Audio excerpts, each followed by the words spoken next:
कि इन सारे लोगों का कहना है कि ये टैक्स नहीं भरते। ये बात कितनी सही है, कितनी गलत है? बिल्कुल गलत। इस वीडियो में सारे लोगों ने टैक्स भरा है। कैसे? आमिर, आप मुझे एक बात बताइए, आपके पास मोबाइल फोन तो होगा? जी। खरीदा था खुद? नहीं, मैंने मैनेजर ने लिया था मेरे लिए। हाँ। यहाँ पे किसी ने तो अपना मोबाइल फोन खरीदा होगा। मोबाइल फोन के जो बक्से के पीछे वो पर्ची है, उसको ध्यान से देखा था? उस पे क्या लिखा हुआ है? Inclusive of taxes. तो जब मोबाइल फोन खरीदा तो आपने भी टैक्स दिया, सभी ने टैक्स दिया। और जब मोबाइल फोन का बिल भी भरते हैं तो उस पे भी टैक्स देते हैं। लेकिन हर आदमी तो मोबाइल फोन नहीं खरीद पाता। मोबाइल फोन को छोड़िए, अगर आप सोचें आपके रोज की जिंदगी में सुबह से लेकर शाम तक जिन सभी चीजों का आप प्रयोग करते हैं वो कहीं से आपने खरीदा तो टैक्स दिया। टूथपेस्ट खरीदा, टैक्स भरा। ब्रश खरीदा, टैक्स भरा। कोम खरीदा, टैक्स भरा। खाने पीने की चीजों पर भी टैक्स पड़ता है। जो कुछ भी पैकेज से आपने खरीदा, चिप्स खरीदा, पैकेज नमक खरीदा या चीनी खरीदा, उस पे टैक्स। दाल खरीदी, उस पे टैक्स। चाय की पत्ती, उस पे टैक्स। तो हर चीज पे टैक्स लगता ही है। जब सभी ने कहा यहाँ पे कि उन्होंने टैक्स नहीं भरा, उनके मन में एक ही सोच था, मेरी आमदनी नहीं है या शायद कम है, जिसकी वजह से मैंने अपना इनकम टैक्स नहीं भरा। बट असल में दो टाइप के टैक्स होते हैं। एक डायरेक्ट टैक्स, जिसका एक उदाहरण है हमारा इनकम टैक्स, और दूसरा इनडायरेक्ट टैक्स। और अगर इन आंकड़ों को ध्यान से देखोगे तो पता लगेगा कि ये जो 1/3 टैक्स केवल ही वो है जो हमारी डायरेक्टली इनकम टैक्स वगैरह से सरकार में आपका पैसा पहुंचता है। जी जी जी। बाकी जो टैक्स है, जो बड़ा हिस्सा है वो अपने इनडायरेक्ट टैक्स से आता है। जो चीजें हम खरीदते हैं सबसे ज्यादा वहां से आता है। तो 2/3 वहां से आता है। बिल्कुल, सुबह से लेकर शाम तक टैक्स भरते रहते हैं हम। तो इसका मतलब ये हुआ कि हर हिंदुस्तानी, चाहे वो गरीब आदमी हो, अमीर आदमी हो, टैक्स भरता है। बहुत बहुत शुक्रिया यामिनी जी हमसे बातचीत करने का। Thank you so much. Thank you. तो दोस्तों, अब मैं दोबारा आपसे पूछना चाहता हूं कि जब देश में कोई घोटाला होता है और कोई भ्रष्ट नेता या भ्रष्ट अधिकारी सरकार का पैसा लूटता है, तो वो असल में किसका पैसा होता है? हम सब का पैसा जाता है, हम सब का जाता है। बिल्कुल सही। मुझे अक्सर ताज्जुब होता है दोस्तों कि जब भी कोई घोटाले की खबर आती है तो मैं देखता हूं कि लोग बड़ा मजा लेकर उसकी बातें करते हैं, हंसते भी हैं कि यार वो 10,000 करोड़ उड़ा के ले गया, कोई 20,000 करोड़ उड़ा के ले गया। इस दफा जब आप कोई घोटाले की खबर पढ़ें तो ये जानकर पढ़ें कि किसी ने हमारे रोज की मेहनत की कमाई का पैसा लूटा है। अच्छा, मुझे बताइए कि यहां पर कौन कौन है जिनकी पर्सनल वेल्थ यानी खुद की संपत्ति 10 लाख से ज्यादा है? आप हैं 1 2 3 4 5 6 लोग हैं। तो बहुत ही कम लोग हैं यहां जिनको लगता है कि उनकी संपत्ति 10 लाख से ज्यादा है। चलिए दोस्तों, अब हम अपने अगले मेहमान से मिलते हैं, श्री शुभ्रत दास, जो centre for budget and governance accountability इस नाम की संस्था के साथ काम करते हैं। आइए शुभ्रत जी। हमने शुभ्रत जी को जिम्मेदारी दी थी कि ये हमें बताएं कि हमारे देश की संपत्ति यानी हमारी नेशनल वेल्थ कितनी है। बताइए शुभ्रत जी, आपके खोज में क्या सामने आया? आमिर, आपने हमें समय बहुत कम दिया, इसलिए ये आकलन हम लोग पूरा तो नहीं कर पाए हैं। जी, जी। फिर भी 2 बड़े चीज़ों का आकलन हमने किया है। जी। एक है हाइड्रोकार्बन रिजर्व्स, जी। जिसमें आता है क्रूड ऑयल, नेचुरल गैस, कोल और लिग्नाइट, मतलब कच्चा तेल, कोयला वगैरह। और दूसरा है अदर मिनरल रिसोर्सेज, मतलब खनिज भंडार।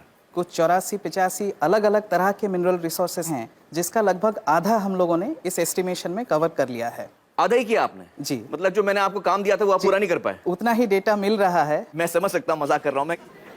पूरे देश की संपत्ति का अंदाजा लगाने चलें तो उसमें बहुत वक्त लग सकता है। बिल्कुल सही कह रहे हैं आप। और इस वक्त में आप सिर्फ 1.5 चीजों का अंदाजा लगा पाए। बिल्कुल। तो आपके इस अंदाजे में क्या सामने आया? आंकड़ा क्या है आप मुझे बताइए। मैं यहाँ पर आंकड़ा लिखूंगा। काफी बड़ा है, 5,000।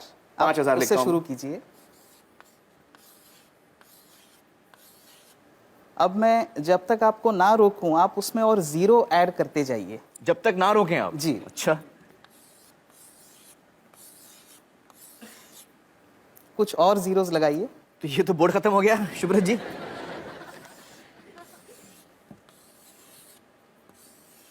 और लगाइए। और लगाओ जी, थोड़ा और, एक और है? एक और।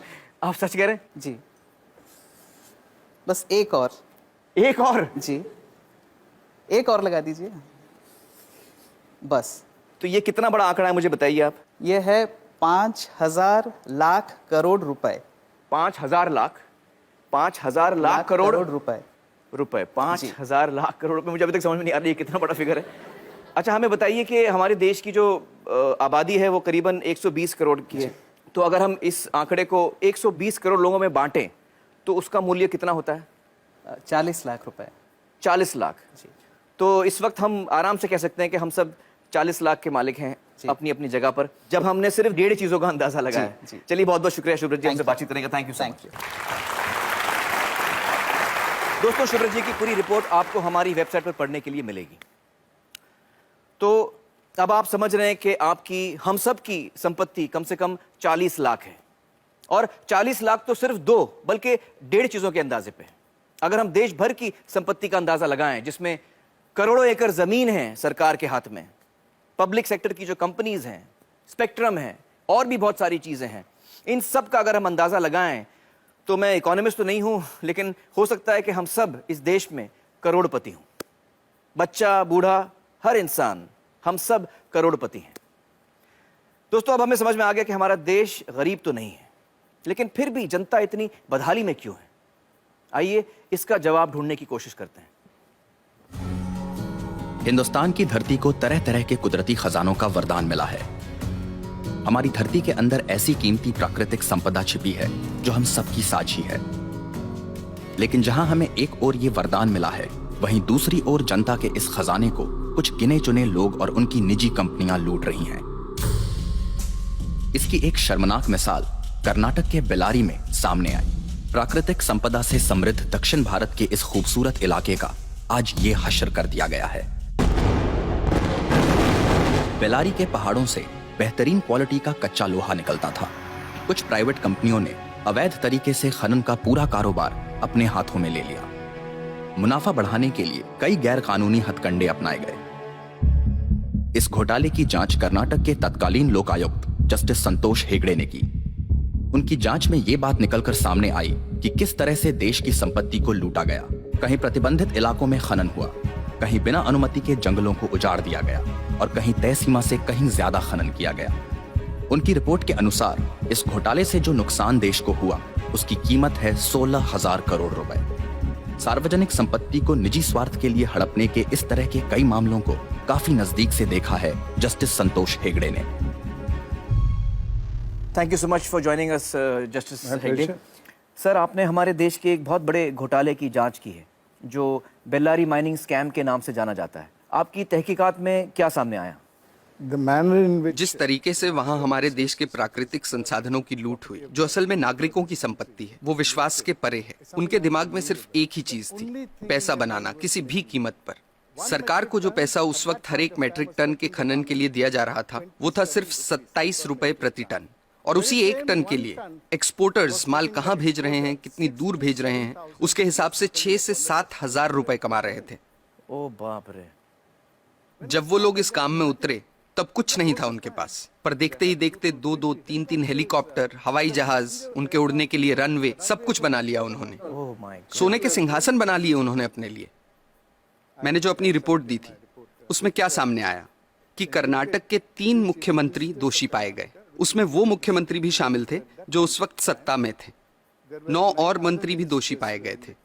उसके अलावा 797 अधिकारी, जिसमें 14 IAS अफसर थे, कर्नाटक एडमिनिस्ट्रेटिव सर्विस के अफसर थे, और कई और विभागों के अफसर, सब शामिल थे। मतलब लगभग पूरा प्रशासन इसमें शामिल था। मुझे लगता है कि हम सब के लिए एक बात समझना बहुत जरूरी है, खासतौर से जो नौजवान यहाँ बैठे हैं, कि जिस तरफ हम जा रहे हैं, अगर हम इस बर्बादी को यहीं नहीं रोकेंगे, इस पर अंकुश नहीं लगाएंगे, तो हम बहुत मुश्किल में फंस जाएंगे। देखिए, 1950 के दशक में एक घोटाला हुआ था, जीप स्कैम। उसमें देश को 52 लाख रुपयों का नुकसान हुआ। उस वक्त के हिसाब से एक बड़ी रकम थी, पर फिर भी आप देखिए कि 52 लाख में कितने जीरो होते हैं। और भी कई घोटाले थे, LIC में मुंद्रा घोटाला, भारत बैंक का डालमिया घोटाला, नगर वाला स्कैम सेंट्रल बैंक में। हर साल घोटाले होते थे। सोचने वाली बात यह भी है कि सब घोटाले तो बाहर भी नहीं आते हैं। 100 में से कोई 1 या 2 ही जनता के सामने आ पाते हैं। अब 2010 पे आते हैं, कॉमनवेल्थ गेम्स, 70,000 करोड़ का घोटाला। 2G scam, 1,76,000 crore. 2012 पे आइए, कोलगेट घोटाला, 1,86,000 करोड़। अगर 1,86,000 करोड़ रुपए का एक घोटाला होता है, तो देश की अर्थव्यवस्था पर क्या असर होगा, आप अंदाजा लगा सकते हैं। 1987 में देश के प्रधानमंत्री ने क्या कहा था वो याद कीजिए। स्वर्गीय राजीव गांधी ने कहा था कि सरकार 1 रुपया गरीबों के लिए खर्चती है तो उसमें से सिर्फ 15 पैसे ही उन तक पहुंचते हैं। कुछ वक्त पहले कर्नाटक में हमने पढ़ा कि गरीबों को 1 रुपए किलो चावल देने की घोषणा हुई है, जिसके लिए सरकार एक मोटी रकम खर्च कर रही है। कुछ हफ्ते ही बीते थे कि अखबारों में ये रिपोर्ट्स आनी शुरू हो गईं कि जो पैसा गरीबों को 1 रुपए के हिसाब से चावल देने के लिए खर्चा जा रहा है, उससे जो चावल खरीदा जाता है वो या तो एकदम सड़ा हुआ होता है, या जहां अच्छे चावल की खरीद हुई है वहां उसे गोदामों से चुरा चुरा के प्राइवेट लोगों को दे दिया गया है। इस तरीके से पैसे की लूट हो रही है। कैसे बच पाएंगे हम? सर, इस तरह के घोटालों का, भ्रष्टाचार का आम लोगों की जिंदगी पर कैसे असर पड़ता है? आप अपने रोजमर्रा के खर्चों को देखिए। पिछले साल के मुकाबले इस साल कितनी महंगाई है, क्योंकि जो पैसा देश के विकास के लिए रखा गया है, जिसे देश की प्रगति के लिए इस्तेमाल में लाना चाहिए, वो पैसा 85% चुरा लिया जाता है। देश के प्रधानमंत्री ने कहा था, मैं नहीं कह रहा, मेरे अंदाजे से तो अगर 1988 में 1 रुपए में 15 पैसे ही सही जगह पर पहुंचते थे तो आज 5 रुपयों में से 15 पैसे पहुंचेंगे। ये हो रही है हमारी तरक्की। हम लोग, आप हेल्थ केयर को लीजिए। सरकारी अस्पतालों को काफी नजदीक से मैंने देखा है कि वहां क्या हो रहा है। मैं आपको एक मिसाल देता हूँ। 2010 में एक गांव की महिला डिलीवरी के लिए सरकारी अस्पताल आई। उससे पैसे मांगे गए, उसके पास पैसे नहीं थे। अस्पताल ने साफ इनकार कर दिया। महिला के साथ जो व्यक्ति था वो पैसों का इंतजाम करने गांव भागा। फिर अस्पताल वालों ने महिला को कहा कि यहाँ मत बैठो, बाहर जाओ। वो बेचारी उस हालत में सड़क पार करके बाहर बस स्टॉप पर जाकर बैठ गई। जब तक पैसों का इंतजाम होता, बाहर उसी बस स्टॉप पर उसकी डिलीवरी हुई। ये किस तरह के समाज में जी रहे हैं हम? मुझे लगता है कि लालच तो एक बात है, लेकिन लालची होने के साथ साथ हम अपनी इंसानियत भी पूरी तरह से खो रहे हैं। हम इंसान से शैतान बन रहे हैं। हमें इस बात से कोई फर्क नहीं पड़ रहा कि दूसरे लोगों के साथ क्या हो रहा है। हर जगह, हर डिपार्टमेंट का यही हाल है। कुछ ईमानदार लोग भी हैं। मैं ये नहीं कह रहा कि सभी 125 करोड़ लोग बेईमान हैं, लेकिन ज्यादातर लोग मजबूरी में ईमानदार हैं, क्योंकि उनके पास बेईमानी करने का मौका ही नहीं है। आज के हालात ऐसे हैं कि एक आदमी जो बड़े ओहदे पे है, वो अगर दूसरे पर उंगली उठाकर कहता है कि आप भ्रष्ट हैं, करप्ट हैं, तो सामने वाला इनकार नहीं करता। वो पलटकर कहता है कि आप नहीं हो क्या भ्रष्ट? That's so true. That is so true. ऐसी सोच बन चुकी है। यहाँ जो नौजवान मौजूद हैं उनसे मैं कुछ कहना चाहता हूँ। Sure, please. मेरी पीढ़ी के लोग अब हालात नहीं बदल पाएंगे। अब सिर्फ आप ही हालात बदल सकते हैं। और आपके लिए अच्छी बात यह है कि लालच सब सरहदें पार कर चुका है, सिर के ऊपर निकल गया है। अब और ऊपर जाने की जगह ही नहीं बची। आपके पास मौका है उसे नीचे लाने का। ये काम आपको जरूर करना है, मेरी खातिर नहीं, अपनी खातिर, अपने बच्चों की खातिर।